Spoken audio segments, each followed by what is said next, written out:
परम प्रिय मित्र थे सुदामा। वो परम ज्ञानी तथा परम शांत थे। गृहस्थ आश्रम होने पर भी प्रारब्ध से जो भी कुछ मिल जाता, उसी से वो जीवन यापन करते और भगवान का भजन करते थे। उनकी पत्नी का नाम था सुशीला। वह भी उन्हीं के समान अपने पतिव्रत धर्म को निभाती थी।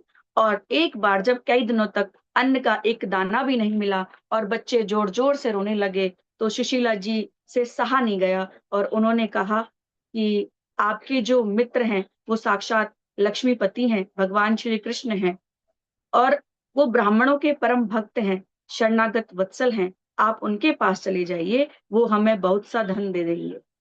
एक पत्नी तो दुखों को स्वीकार कर सकती है, लेकिन एक माता जिसकी संतान भूखी हो, उससे ये सब नहीं सहा जाता।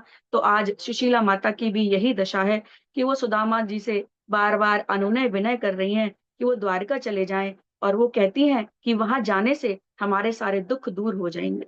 और वो कह रही है कि इस समय प्रभु का जो निवास स्थान है वो द्वारका में है। और बार बार जब वो सुदामा जी से विनती करती हैं, तो सुदामा जी विचार करते हैं कि कुछ और हो चाहे ना हो, पर प्रभु का दर्शन तो मुझे मिल ही जाएगा। अयम ही परमो लाभम उत्तम श्लोको दर्शनम। धन की कोई बात नहीं, परंतु इस बहाने भगवान श्री कृष्ण का दर्शन प्राप्त हो जाएगा। और सुदामा जी ने कहा, मित्र और गुरु के यहाँ खाली हाथ नहीं जाना चाहिए। तो सुशीला दौड़ी दौड़ी गई और 4 घरों से 4 मुट्ठी चावल ले आई। और उसने अपनी फटी धोती यानी कि साड़ी के पल्ले को फाड़कर उसमें बांध दिया और सुदामा जी को दिया है कि आप भक्त वत्सल करुणा निधान श्री कृष्ण को यही दे दीजिए। और जैसे मानो वो उस साड़ी के पल्लू से और 4 जगह के चावलों से भगवान को संदेश देना चाहती हैं कि उनके जीवन में कितना कष्ट है। एक मास दो पक्ष में दो एकादशी होए, पर मेरे घर गोपाल जू नित्य एकादशी होए। वो कहना चाहती हैं कि हे नाथ द्वारकाधीश, मेरे यहाँ तो नित्य ही एकादशी होती है, और यह देखकर वो जरूर मेरी परेशानी को समझेंगे। सुदामा जी जब द्वारकापुरी की यात्रा करने लगे, तो चलते चलते एक स्थान पर शाम हो गई और वहीं एक वृक्ष के नीचे सो गए। कृष्ण ने योग माया को आदेश दिया कि सोते हुए सुदामा जी को द्वारकापुरी ले आओ, क्योंकि भगवान जानते थे कि मेरा मित्र बड़ा निर्धन है और उसके पास आने का कोई साधन नहीं है। तो योग माया के द्वारा ही भगवान श्री कृष्ण ने सुदामा जी को द्वारका में बुला लिया। प्रातः काल जब सुदामा जी जागे, तो चारों तरफ बड़े बड़े महल दिखाई देने लगे और मंदिरों से घंटी के स्वर सुनाई देने लगे। उन्होंने द्वारपालों से कहा, भैया ये कौन सी नगरी है? द्वारका वासियों ने कहा गुजराती भाषा में, ये द्वारकापुरी छे। सुदामा जी घबरा गए। मैं तो समझा था कि एक ही द्वारकापुरी है और एक राजाधिराज हमारे श्री कृष्ण है, पर यहाँ तो 6 6 द्वारका हैं। तो इनमें से पता नहीं मेरे कन्हैया कौन से द्वारका में रहते हैं। द्वारका वासियों ने कहा, भैया यहाँ के राजा श्री कृष्ण हैं। द्वारपालों ने कहा, हाँ यहाँ के राजा श्री कृष्ण हैं। तो सुदामा जी ने कहा, श्री कृष्ण ने कहना कि तुम्हारे बचपन का मित्र सुदामा आया है। द्वारपालों ने जैसे ही ब्राह्मणों के वचनों को सुना, तो आश्चर्यचकित हो गए कि उन्होंने सुदामा जी के नीचे से ऊपर की ओर देखा, और पैरों में ना जूतियां ना धोती पहनी नहीं है। द्वारपालों ने सोचा कि कहाँ महाराजा धीराज श्री कृष्ण और कहाँ ये निर्धन ब्राह्मण, ये कैसे संभव हो सकता है। फिर भी द्वारपालों ने अपना कार्य किया, और द्वारपाल श्री कृष्ण की सभा में जाते हैं और सुदामा जी का संदेश सुनाते हैं कि प्रभु, एक ब्राह्मण आया है और वो आपसे मिलने की प्रार्थना कर रहा है। तो भगवान श्री कृष्ण ने कहा कि ब्राह्मणों को द्वारका में अनुमति मांगने की क्या आवश्यकता है, आप उन्हें ले आते। तो द्वारपाल ने कहा कि प्रभु, वो बड़ी विचित्र बात कर रहा है। भगवान ने कहा, वो क्या विचित्र बात कर रहा है? कहते हैं, प्रभु ना तो उसके तन पर वस्त्र हैं, ना पैरों में जूते हैं, और बड़ी बहकी बहकी बात कर रहा है और बड़ा निर्धन और परदेसी दिखाई देता है। तो भगवान ने कहा, निर्धन और परदेसी होना तो मूर्खता की निशानी नहीं है, फिर वो ऐसा क्या कह रहा है? तो द्वारपाल ने कहा, प्रभु वो कहता है कि वो आपका बाल सखा है। बाल सखा है, और उसका नाम बताते हैं कि उसका नाम सुदामा है। सैनिक किस प्रकार से सुदामा का वर्णन करता है, आइए हम सब सुनते हैं। शीस पगा ना झगा तन पे प्रभु, जान के आही बसो के ही ग्रामा। धोती फटी सी लटी लुपटी और पाम उपान की नाही सामा। द्वार खड़ो दिज दुर्बल एक, रहो चकिसो वसुधा अभिरामा। पूछत दीन दयाल को धाम, बतावत आपन नाम सुदामा। द्वारपाल ने दशा की वर्णन किया, और जब प्रभु ने उसका नाम पूछा तो उन्होंने कहा, उन्होंने अपना नाम सुदामा बताया है। द्वारपालों ने कहा, प्रभु श्री कृष्ण ने जैसे ही सुदामा नाम सुना, दौड़ पड़े और मित्र से मिलने के लिए महलों में प्रभु नंगे पांव दौड़ने लगे। और यहाँ पर कवि ने बड़ी ही सुंदर पंक्ति लिखी है, नाम सुदामा के सुनते ही तज आसन थाए, द्वार की ओरा मुकुट कहीं तो कहीं पट उलझा, मिलने को व्याकुल ना थोरा। ऐसी उतावली है गति जैसे बावली वायु मत झकोरा, मित्र से भेंट को मित्र चले जूं, धावत चांद की ओर चकोरा। जैसे एक चकोर चंद्रमा को देखकर उसकी तरफ दौड़ता है, ललायत होता है, ऐसे ही आज भगवान श्री कृष्ण मात्र आपने मित्र का नाम सुनते ही महलों से चल दिए हैं, और उन्हें सुध बुध खो बैठे हैं, अपने तन की सुध बुध भी नहीं रही। कौतूहल भरे यह दृश्य सब देख रहे, सुध बुध खोकर कृष्ण दौड़े कहाँ जाते हैं। उठ के चले हैं, पीछे मुड़ के ना देखा, लीला देखने वाले तो कुछ समझ ही ना पाते हैं। गिरते हैं पड़ते हैं फिर उठ चलते हैं, द्वारपाल कभी दासियों से टकराते हैं। कौन ये महत्वपूर्ण आ गया है द्वार पे की, अगवानी करने को ऐसे अकुलाते हैं। आज सबने देखा कि द्वार पे ऐसा कौन महत्वपूर्ण आ गया कि जिसके लिए प्रभु पीछे मुड़कर देख ही नहीं रहे हैं और दौड़े जाते हैं, क्योंकि हम सभी प्रभु को दीनों के बंधु कहते हैं, करुणा के सिंधु कहते हैं।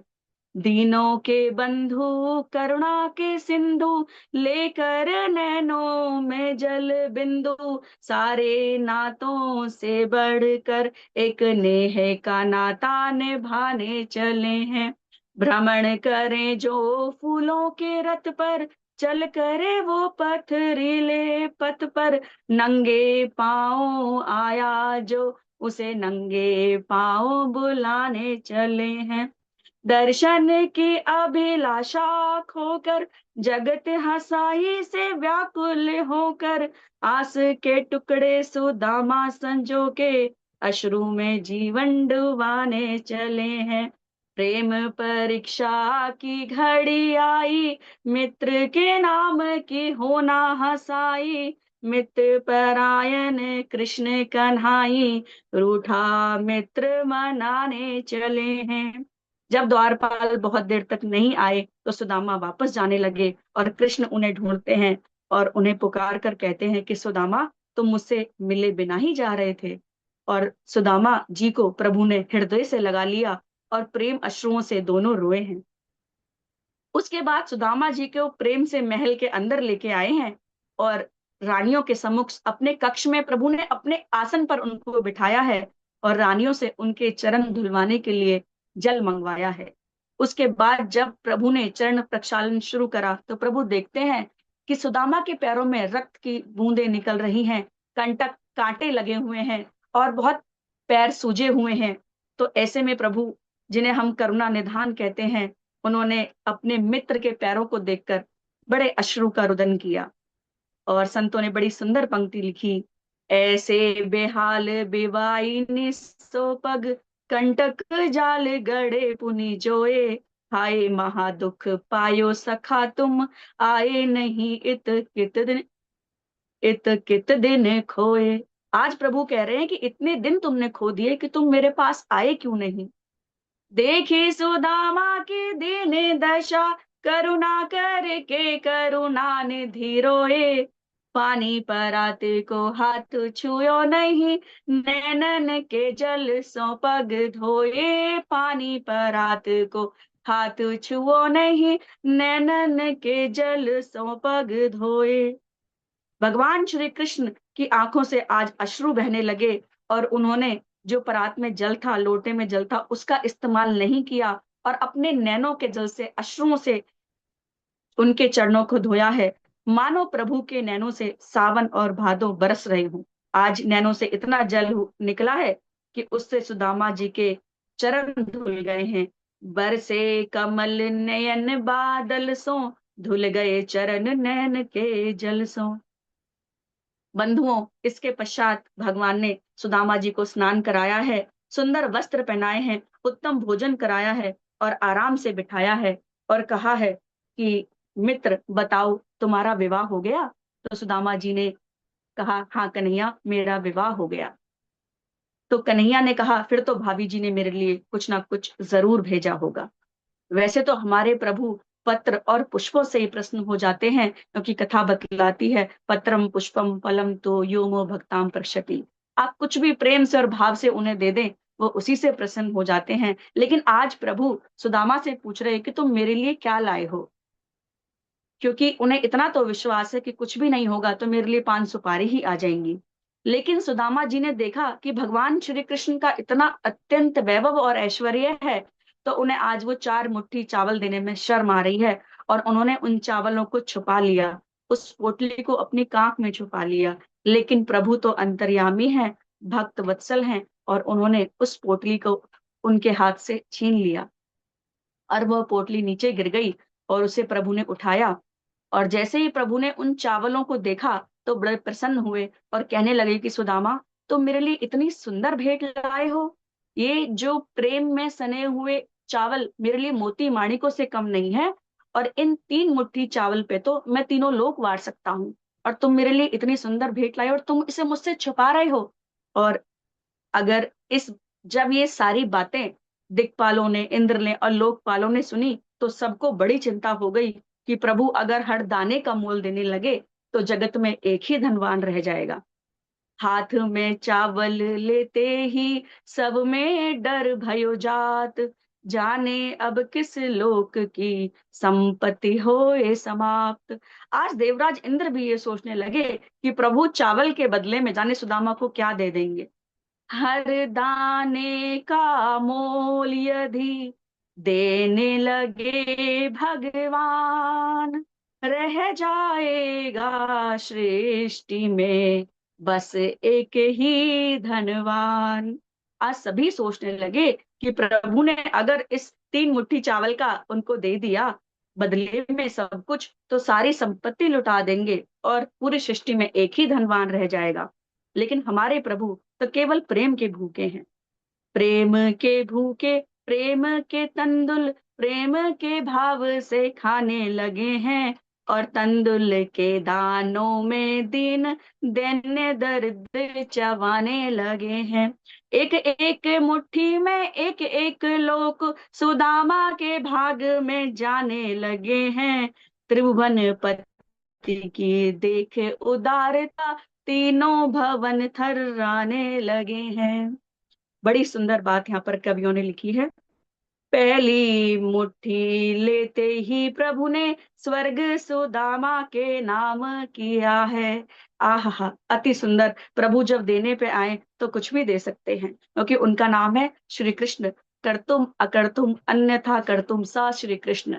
जो करने योग्य चीज को भी कर दे वो कृष्ण है, और जो ना करने चीज को योग भी कर सकते हैं उन्हें हम श्री कृष्ण कहते हैं। तो यहाँ पर प्रभु आज 3 मुट्ठी चावल का मोल सुदामा को किस प्रकार दे रहे हैं, आप बड़े प्रेम से श्रवण कीजिए। पहली मुट्ठी लेते ही प्रभु ने स्वर्ग सुदामा के नाम किया है। दूसरी मुट्ठी में पृथ्वी लोक का वैभव विप्र को सौंप दिया है। तीसरी मुट्ठी देने लगे जो बैकुंठ, तो लक्ष्मी ने रोक दिया है। तीसरी मुट्ठी देने लगे तो बैकुंठ, तो लक्ष्मी ने रोक दिया है। अपना निवास भी दान में दे रहा, कैसा दानी ये मेरा पिया है। अपना निवास भी दान में दे रहा, कैसा दानी ये मेरा पिया है। जब तीसरी मुट्ठी में भगवान बैकुंठ देने लगे तो आज माता लक्ष्मी ने हाथ पकड़ लिया और कहा है, प्रभु मेरा निवास स्थान तो हाथ में मत दीजिए, सुदामा को आपने बहुत कुछ दे दिया। इन चावलों को खाने के बाद सुदामा को अत्यंत ऐश्वर्य भगवान ने प्रदान किया है। और इसके बाद जैसे मानो सुशीला माता को यह संदेश भेजा है कि होनी थी तो हो गई, और अब ना ऐसी होए, अब तेरे घर में भाभीजू नित्य द्वादशी होए। मानो भगवान ये कहना चाह रहे हैं कि आज से सारा दुख दारिद्र्य यहाँ पर समाप्त हो चुका है, और उसके बाद जो बचे हुए चावल हैं वो रुक्मणी आदि रानियां उनका सेवन करती हैं, और जो भी ब्राह्मण देवता का प्रसाद है उसे सब आपस में बांट लेती हैं। अब सुदामा को प्रभु ने अत्यंत ऐश्वर्य प्रदान कर दिया है।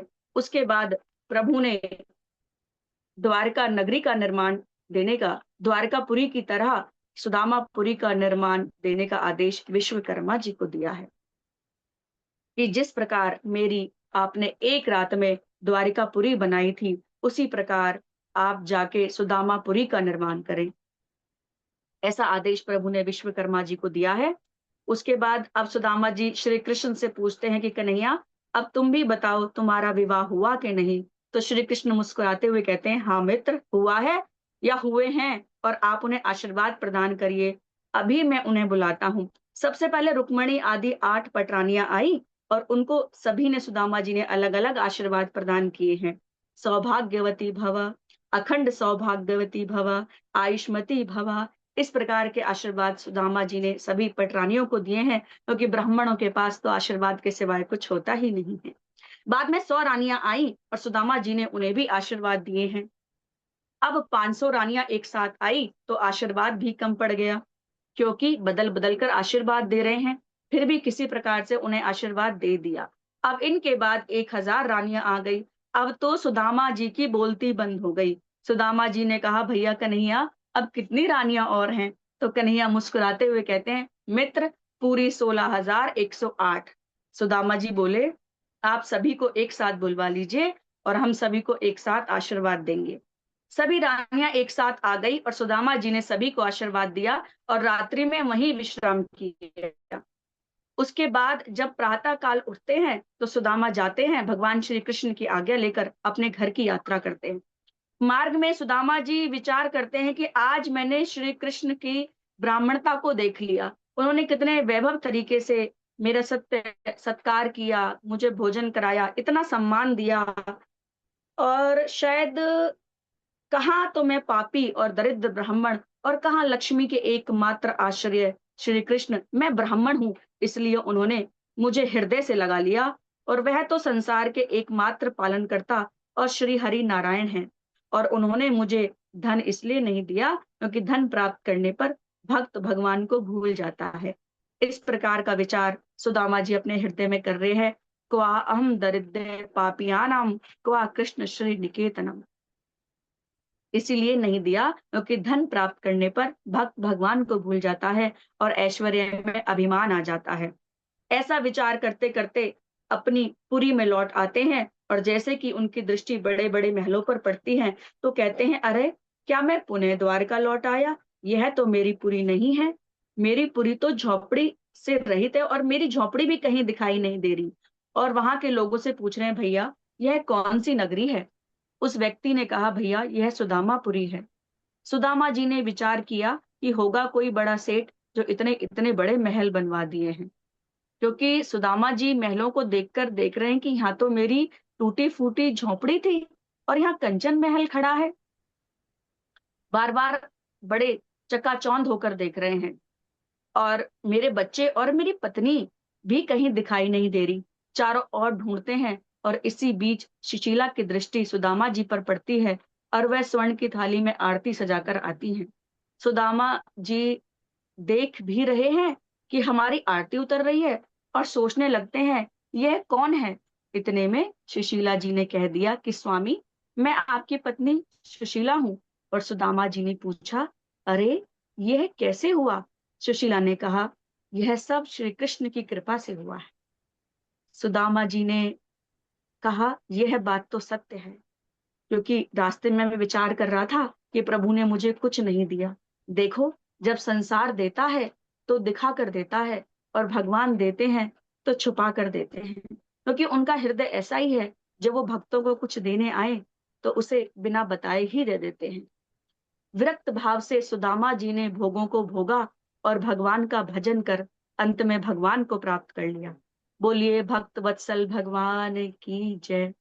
सुदामा का चरित्र हमें यह सिखाता है कि प्रभु जब हम पर कृपा करते हैं, अनुकूल होते हैं, तो हमें क्या क्या देते हैं।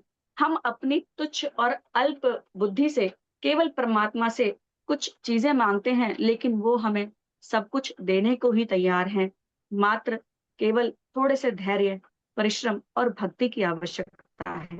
तो आप सभी बड़े प्रेम से सुदामा की तरह प्रभु की शरण में जाइए, वो निश्चित रूप से हमारा कल्याण करेंगे। आप सबने इस कथा को इतने प्रेम पूर्वक सुना, आप सभी का बहुत बहुत धन्यवाद। कृष्णाय वासुदेवाय हरे परमात्मने प्रणतक्लेश नाशाय गोविंदाय नमो नमः। श्री राधा मेरी स्वामिनी, मैं राधे को दास, और जन्म जन्म मोह दीजियो श्री वृंदावन वास। बोलिए वृंदावन बिहारी लाल की जय। भागवत महापुराण की जय। श्री सुखदेव जी महाराज की जय। हमारे गुरु महाराज की जय। नमो पार्वती पते, हर हर महादेव। राधे राधे गुरु जी। ठीक है मंजू शर्मा जी, बहुत बढ़िया। अच्छा, आपने सुदामा चरित्र गाया बड़े भाव के साथ, जी गुरु बहुत जी, अच्छा लगा। आपकी कृपा बनी रहे गुरु जी। श्लोक, हाँ बहुत अच्छा रहा। गुरु जी, राधे राधे। हमारे झा जी भी सुन रहे थे। हाँ जी, बोलिए डॉक्टर वैशाली जी। गुरु जी, रविवार को मैं कर दूंगी प्रवचन।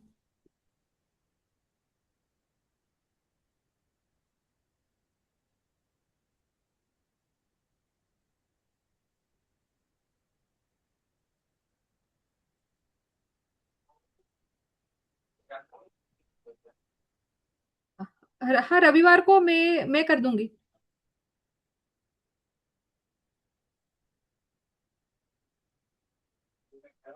गुरु जी की आवाज नहीं